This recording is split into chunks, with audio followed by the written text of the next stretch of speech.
Snow swept across the empty prairie, a white sheet swallowing fences, cabins, and trails until the town itself looked like a lonely outpost at the world's edge. The schoolhouse stood apart on the hill, its windows dark against the storm. Inside, Clara bent and pulled her shawl tighter, though the cold still bit through her clothes. She was 23, a teacher who had come west believing she might bring reading and numbers to children who needed them. But as the storm deepened, she felt more like a ghost marooned in a land that had no place for her. The townsfolk had welcomed her warmly when autumn was still kind. Mothers had sent their children with baskets of cornbread and jars of apple preserves. Fathers had tipped their hats in thanks. But time wore kindness thin. Harvest came late and hard, and when the snowstorms began, people had turned inward, keeping what little food and fuel they had for their own. No one brought her wood anymore. No one thought of the teacher who had no kin here. Her small stove coughed smoke and then settled into a weak glow. Clara crouched beside it, rubbing her hands over the faint heat. She had never been more aware of how far she was from the home she'd left in Missouri. There, winter meant quilts and stew simmering in her mother's kitchen. Here, winter meant survival, and she was not sure she was built for it. Still, she forced herself to rise and walk the room, gathering papers the wind had scattered near the cracked window. The children would not be back until the thaw, but she corrected their lessons anyway. She whispered their names as if calling them back into the room. Emma, Jacob, little Will with his uneven letters. The sound of her voice kept the silence from pressing too close. When the wind howled harder, the cabin shivered. Clara crossed herself without thinking, though her faith had been shaky of late. The Bible her mother had given her lay on the shelf, pages stiff with cold. She opened it to a psalm, reading aloud. Though I walk through the valley of the shadow of death, I will fear no evil. Her voice broke not from fear of wolves or outlaws, but from the greater fear that she was forgotten, that no one saw her at all. Far beyond the schoolhouse, a rider moved slowly through the storm. Elias Kane, the rancher few dared speak to, pulled his coat higher against the snow. Folks called him sullen, cursed, even dangerous. He kept to himself, working his spread of cattle with no help but his own hands. He rode into town only when supplies forced him to. Yet as the snow thickened, he saw the dark outline of the schoolhouse on the ridge and slowed his horse. He knew the teacher was in there alone. He had watched her sometimes from afar, the way she carried herself with quiet dignity, even when the town's men forgot to tip their hats. He turned his horse toward the ridge, though he told himself it was foolish. He was no savior. He was a man who had lost too much, carrying scars he never spoke of. But something in him stirred when he thought of that cabin with its faint smoke, the thought of her shivering by a dying fire. Inside, Clara bent low, striking another match to coax the last of her wood into flame. The match fizzled out, leaving her in the dim orange glow. Her breath clouded before her face. She did not know that a stranger was riding closer, nor that his arrival would change the long winter ahead. The storm grew heavier through the night, wrapping the town in silence. Clara sat near the stove, her shawl drawn tight, her eyes fixed on the faint embers. She tried not to cry. Crying only made her colder. Her hands trembled as she fed the last piece of wood into the fire. The log hissed, caught, and gave her a little hope, but not enough. She had counted every stick she owned. By morning there would be none left. She thought of knocking on a neighbor's door, but the nearest cabin stood nearly half a mile away. In the storm she would never make it. Besides, pride held her back. She had come to teach letters, not to beg for mercy. The townsfolk had enough burdens of their own. So she sat still, praying the night would pass quickly. Outside, the sound of hooves broke against the wind. A dark figure rode up the ridge, snow clinging to his coat and hat. Elias Kane dismounted, boots sinking deep into the drift. He tied his horse to the post and stood a long moment, staring at the dim glow in the window. He almost turned back. He had no business here. What would she think of him? This quiet school teacher with her gentle ways. He was a man marked by rumor, his past whispered about over poker tables and in the corners of saloons. But another gust of wind made his decision. He stepped to the door and knocked once hard. Clara startled. For a moment she thought she had imagined it. No one visited her after dark, not in weather like this. She hurried to the door, her breath shallow. When she opened it, the wind rushed in, nearly stealing the little warmth she had left. A man stood there, tall and broad-shouldered, his hat low against the snow. He didn't speak. He simply lifted the bundle of kindling from under his arm and stepped inside without waiting for an answer. Clara's heart raced, torn between fear and relief. She had seen him before on the edge of town, the rancher who spoke to no one. His eyes were dark, unreadable, but there was no cruelty in them.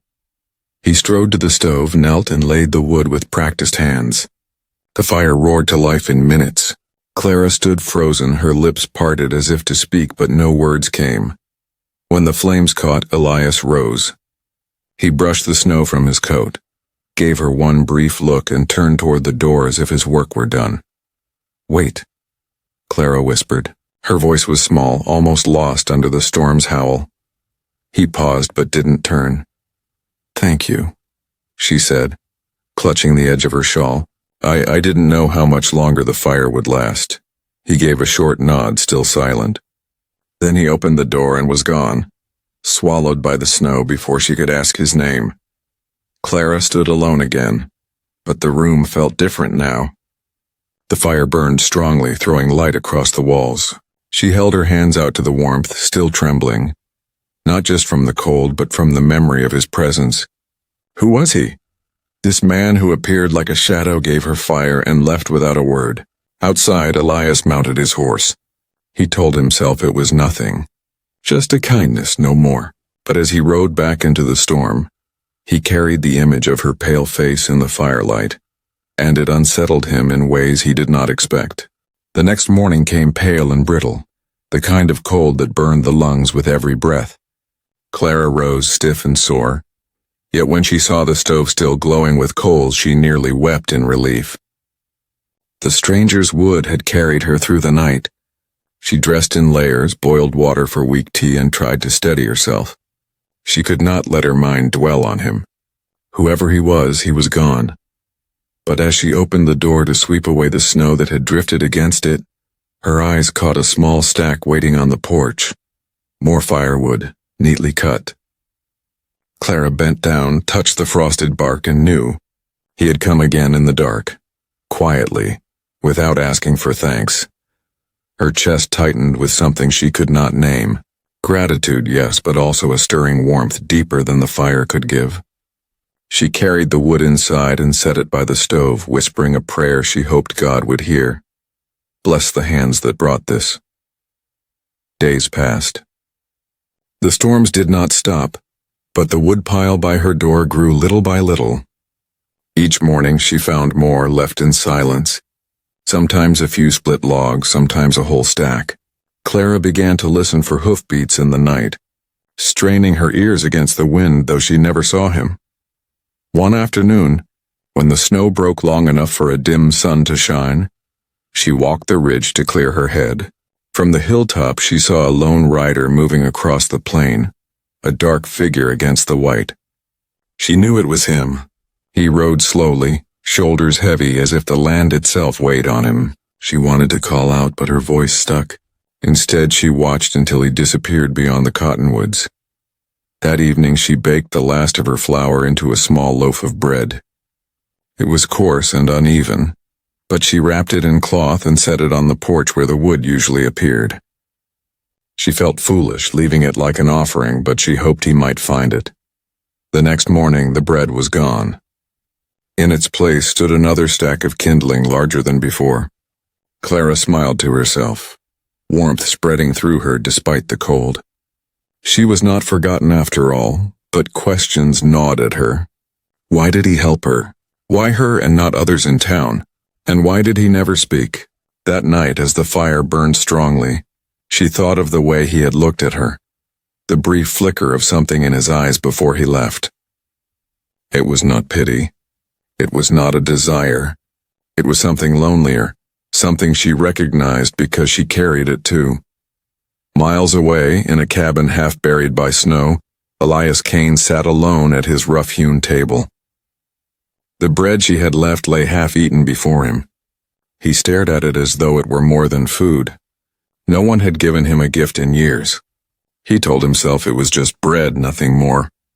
Yet he couldn't shake the thought of her waiting by that stove, her small hands folded in thanks. He leaned back, the firelight throwing shadows on his scarred face. He did not plan to return, yet he knew he would. Something stronger than reason pulled him back toward that little schoolhouse on the ridge. The winter deepened. Snow piled against the cabins until doors barely opened, and the town sank into a hush of survival. Clara kept teaching herself to endure, counting the days by the wood Elias left. She still did not know his name, but she felt his presence as surely as if he stood beside her. Every time she added a log to the stove, she thought of the hands that split it. One night the wind rattled the shutters so hard she feared the glass might shatter. Clara wrapped herself in blankets and sat near the fire, her Bible resting open, though her eyes drifted to the door again and again. When a knock finally came, she nearly leaped.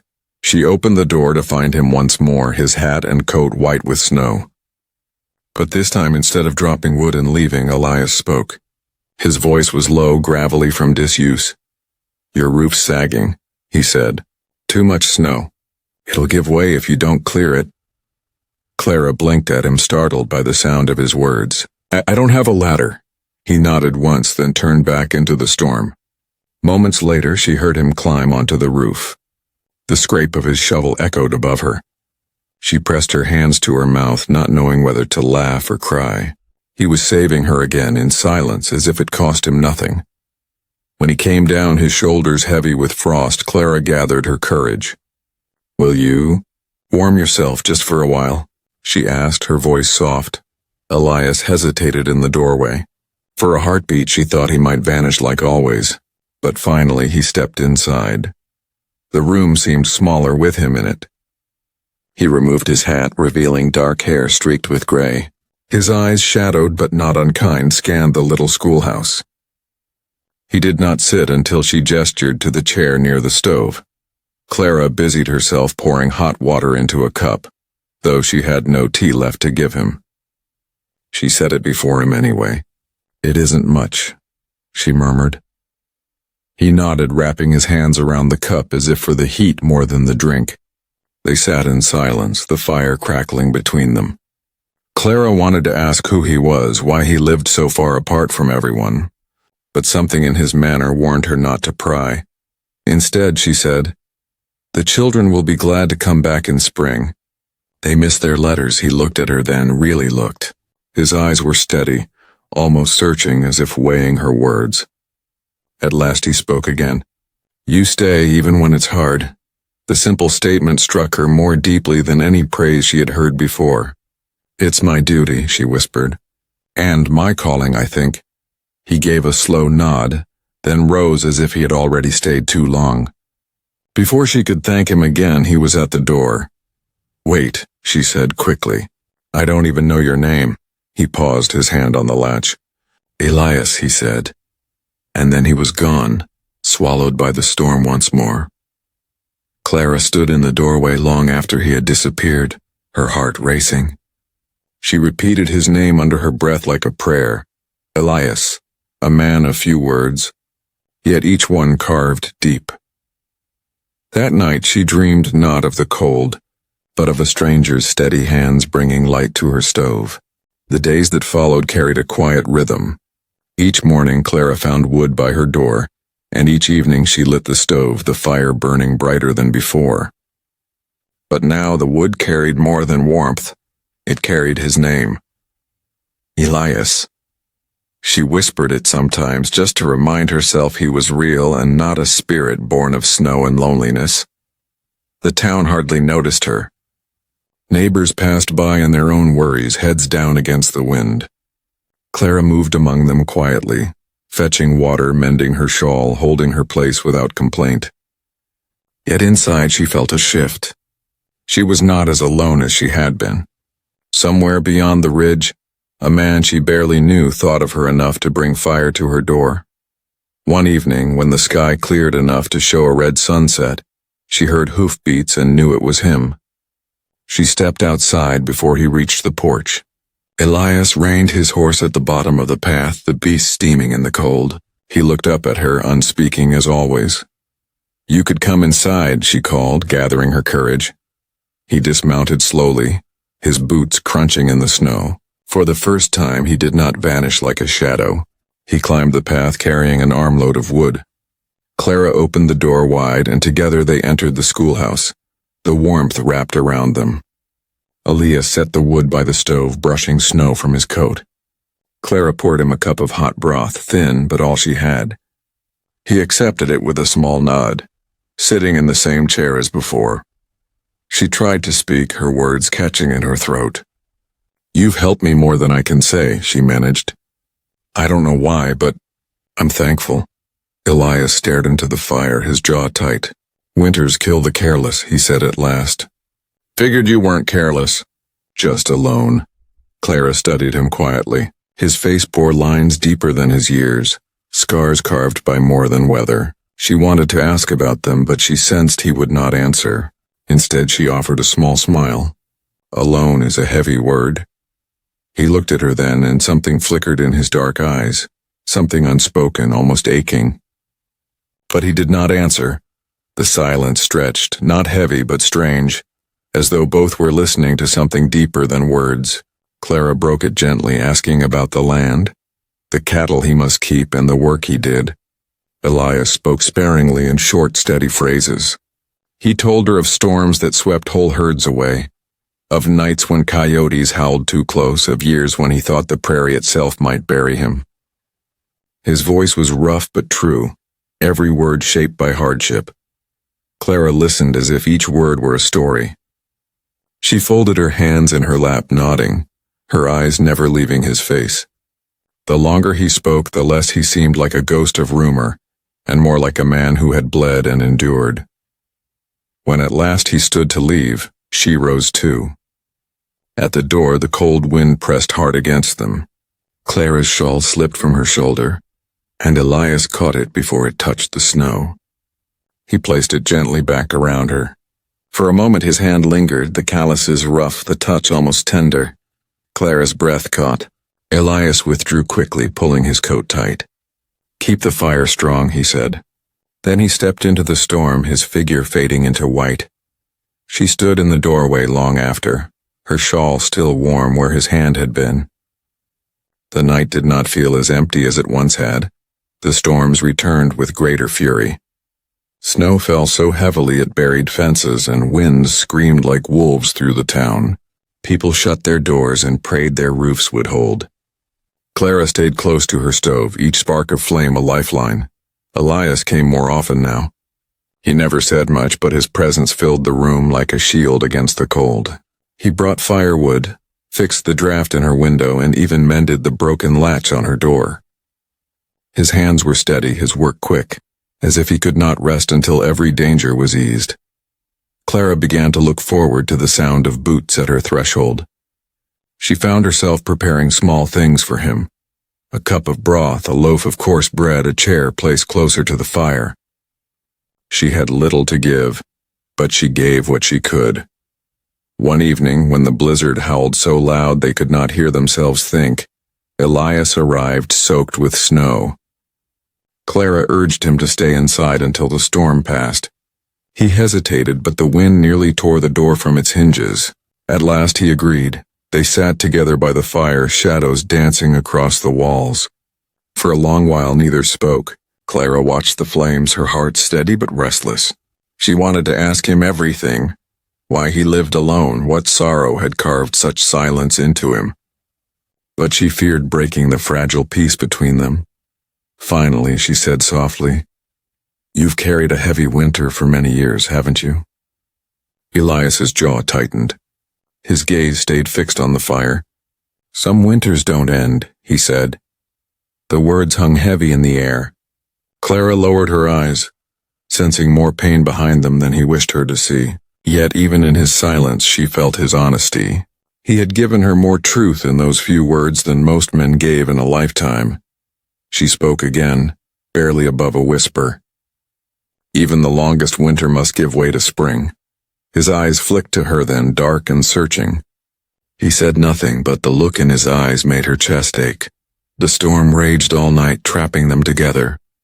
Clara spread blankets on the floor near the stove, offering him one. He shook his head at first, but she insisted. At last he took it, lying down on the far side of the fire while she lay on the other. The flames glowed between them like a line neither dared cross. Sleep was slow to come. Clara listened to the wind batter the walls, then to the quiet rhythm of his breathing. For the first time in many months she felt safe, not because the storm was weaker, but because someone strong was near. In the small hours when the fire burned low, Elias stirred. He rose quietly, added wood, and knelt until the flames leaped again. Clara pretended to sleep, watching him through half-closed eyes. His face in the firelight was carved with weariness, but also something softer, something almost tender. He looked at her for a long moment, as if torn between leaving and staying. Then he lay back down, turning his face away. Clara's heart throbbed with a warmth she had no words for. She closed her eyes fully, letting the sound of the fire and his steady breath carry her into sleep. When morning came, the storm had eased. Elias stood at the door, hat in hand. "Snow's deep," he said quietly. "I'll clear a path." Clara wanted to stop him, to ask him to stay longer, but she only nodded. As he stepped out into the white glare, she whispered his name, though the wind carried it away. The storm left the prairie buried under hills of snow. Clara stood at her window, watching Elias cut a path with his shovel. His movements were steady, each swing sure and strong, as though he fought not just the snow but something inside himself. She pressed her hands to the glass, wishing she dared to step outside and help. Yet she knew he would never let her lift the burden. When at last he came inside, cheeks raw from the wind, Clara had warm broth waiting. He sat down without a word, but his silence felt different now. Not cold, not distant, but almost like trust. She studied him as he ate, noticing the scar that cut across his jaw, the way his eyes softened when they rested on the fire. "Thank you," she said gently. He nodded once. "Storm's not done. More coming tomorrow." Clara's shoulders sank. "Then we'll endure tomorrow, too." At her words, something flickered in his expression. Not quite a smile, but not far from it either. That evening, when the wind rose again, Elias stayed. Clara moved through the small schoolhouse, setting things in order. She tried to act calm, but inside her heart beat like a trapped bird. She felt his presence in every corner of the room. Later, as the storm rattled the shutters, a sound broke through the night, a groan of timbers under weight. Elias's head snapped up. He moved fast to the window, then to the door. "Your roof won't hold," he said sharply. "Snow's too heavy again." Before she could protest, he was outside in the storm, climbing onto the roof with his shovel. Clara rushed to the doorway, calling after him. The snow blinded her, but she could hear him working, scraping, breaking away the weight before it crushed the cabin. Her hands shook. She prayed aloud, words torn away by the wind. She had never feared the winter as much as in that moment. Not for herself, but for him. Minutes stretched like hours. At last Elias came down, shoulders drenched, his breath ragged. Clara pulled him inside, forcing the door shut against the gale. His hands were nearly numb, his face pale from the cold. "You'll freeze," she scolded, grabbing blankets to wrap around him. Her voice shook as she spoke. Elias sat by the stove, letting her fuss, though he rarely allowed anyone close. His eyes met hers, dark and unreadable, yet softened by something unspoken. "You shouldn't risk yourself for me," Clara whispered, her throat tight. He answered quietly. "A roof can be rebuilt. A life can't." Her chest ached at the weight of his words. For a long time they sat close to the fire, silence falling between them. But it was not the silence of strangers anymore. It was the silence of two people who understood something without needing to speak.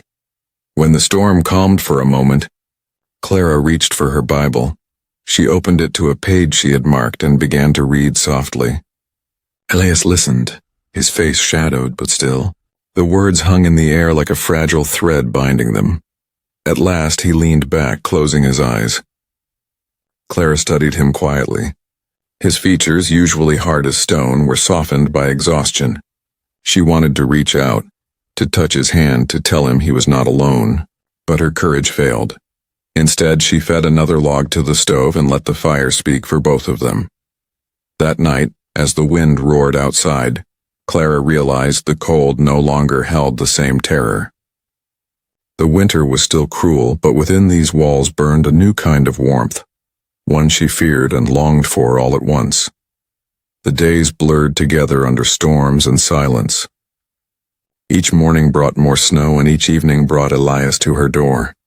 What began as simple visits for firewood had turned into hours spent by the stove, sharing quiet meals, speaking little but saying much with the space between words. Clara felt the change inside herself. Where once she had counted each log, fearing the fire's end, now she counted the moments until Elias's knock. Her loneliness was no longer sharp. It softened whenever he entered. She did not know if he felt the same, but in his quiet way he lingered longer each time. One evening the wind fell still. The prairie lay frozen and quiet, the stars burning cold above. Clara stepped outside to breathe the night air, her shawl wrapped tight. Elias stood nearby, splitting wood under the moonlight. She watched him, the rhythm of his axe steady. "Sure. You work too hard," she said softly. He glanced at her, then shook his head. "Work's the only thing that keeps a man standing." Clara stepped closer. "Not always," she said. "Sometimes it's people." Elias froze for a moment, axe in hand, his breath misting in the dark. Then he set the axe aside and looked at her. His eyes were steady, but beneath them was a weight she had not yet seen. "I had people once," he said quietly. "Lost them." The words struck like a cold wind. Clara wanted to ask more, but the pain in his voice held her back. She only said, "I'm sorry." Elias nodded as if the subject was closed and turned back toward the woodpile. But something had shifted. For the first time he had let her glimpse the wound behind his silence. The next day another storm rolled in. Snow pounded the roof and the wind cut like knives. Elias came early, his face set with warning. "This one's bad," he said. "Don't open your door for anything. I'll stay." Clara's heart raced at the thought of being shut in with him for days, but she only nodded, grateful for his presence. As night fell, the storm grew so fierce the walls trembled. A crash outside made them both start. Elias pulled on his coat and opened the door to find a beam fallen from the shed. Snow whipped in, stinging his face. He shut the door quickly. "It won't last long," he said, but Clara heard the strain in his voice. The fire burned hot, yet the room felt colder with the storm pressing against them. Clara sat near the flames, her hands wrapped tight in her shawl. Elias paced, restless, as though the walls could not hold him. Finally he stopped and spoke, his voice low but rough with honesty. "You shouldn't thank me for coming here." "I don't deserve it." Clara looked up, startled. "Why would you say that?" His gaze met hers, dark and fierce. "Because I've done things I can't take back." Her breath caught.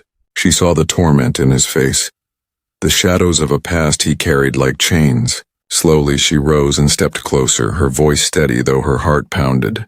"We've all done things we wish were different, but that doesn't mean you're beyond mercy." For a long moment they stood close, the storm raging outside while silence filled the space between them.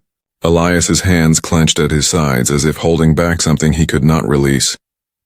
Clara felt the heat of the fire at her back and the weight of his presence before her. She did not move, but her eyes told him what her words could not.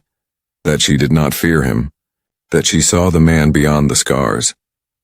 The storm roared louder, but within those walls another battle was being fought, between fear and longing, between the past and the chance of something new.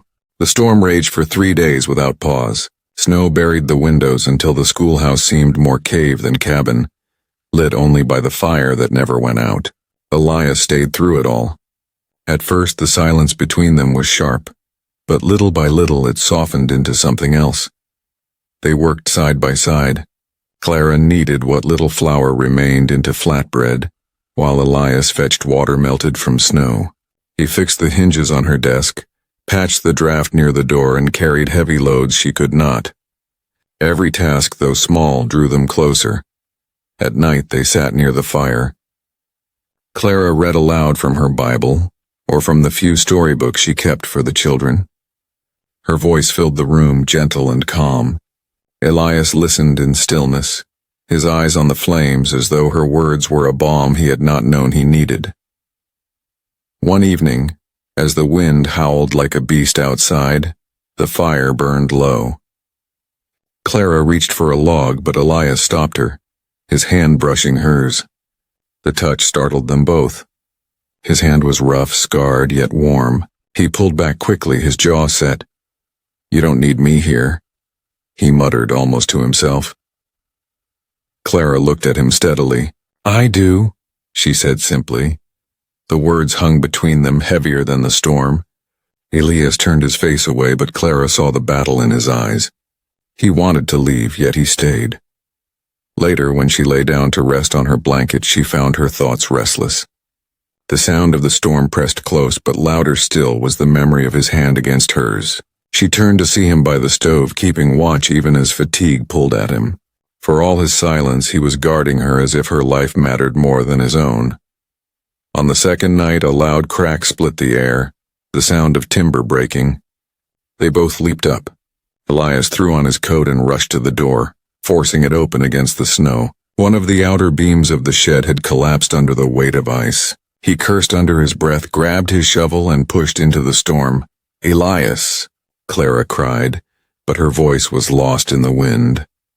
She stood trembling at the door, helpless as he fought the storm to brace the broken beam. Snow swirled, threatening to swallow him. Clara fell to her knees inside, praying aloud for his safety. Minutes passed, each one dragging like an hour. At last, Elias stumbled back inside, his coat ripped, his face pale with exhaustion. He slammed the door shut and leaned against it, breath heaving. Clara ran to him, clutching his arm. "You'll kill yourself out there," she said, tears bright in her eyes. He shook his head. "Better me than you," her voice broke. "Don't say that. Don't you dare." Elias's gaze met hers, dark and burning. "You don't know what I am," he said roughly. "You don't know what I've done." Clara's hands tightened on his arm. "I know what you've done here," she whispered. "You've kept me alive. You've given me more kindness than I ever hoped to find." For a long moment they stood close, the storm rattling the walls around them. Elias's breath came hard, his jaw tense. He looked at her as though torn apart inside, as though he wanted to step closer but feared what it would mean. Clara held her ground. She did not step back. Her eyes told him the truth her lips could not yet speak, that she trusted him, even if he did not trust himself. That night, the storm howled its loudest, but inside the schoolhouse, two hearts stood at a breaking point, caught between fear and the promise of something more. The storm broke at last. Morning light spilled over the prairie, bright and blinding on the snow. The silence that followed was deep, like the land itself was holding its breath. Clara stood at the window, her shawl around her shoulders, staring at the world remade in white. Behind her, Elias packed his coat and gloves as if preparing to leave. Her heart clenched. She had known this moment would come, but it hurt all the same.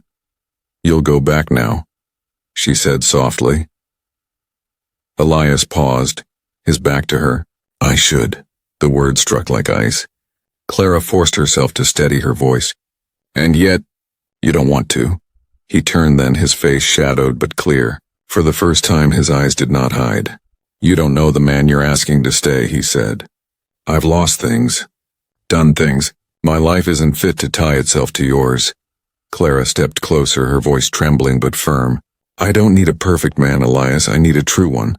And you've shown me more truth than anyone else." The fire crackled between them. Elias's hands clenched, his breath heavy. Slowly, As if weighed by chains, he spoke. My wife and child died 10 years ago. Fever took them. I wasn't there in time. I've lived with that shame every day since. Folks say I'm cursed. Maybe I believe them. Clara's eyes filled, but she did not look away. She reached out, her hand resting lightly on his arm. That doesn't make you cursed. It makes you human. And it makes your kindness worth more, because you gave it when your own heart was broken. For a moment, Elias did not move. His shoulders shook once as though he might turn away. But then his hand covered hers, rough, strong, trembling. He looked at her with a gaze stripped bare, no walls left. Clara, he said, her name heavy with meaning. She felt warmth surge through her, as steady as the fire. Stay, she whispered. Outside, the snow began to melt under the sun's sharp light. Inside, the room seemed brighter than it ever had before. Elias let out a long breath, the kind a man gives when laying down a weight too heavy to carry. I'll stay, he said. Clara smiled through tears. For the first time all winter, the chill lifted from her bones. She led him back to the stove where the fire burned strongly. They sat together in the quiet, the silence no longer hollow but full of promise. In the days that followed, the thaw began. Ice dripped from the eaves, and the first patches of earth showed dark against the snow.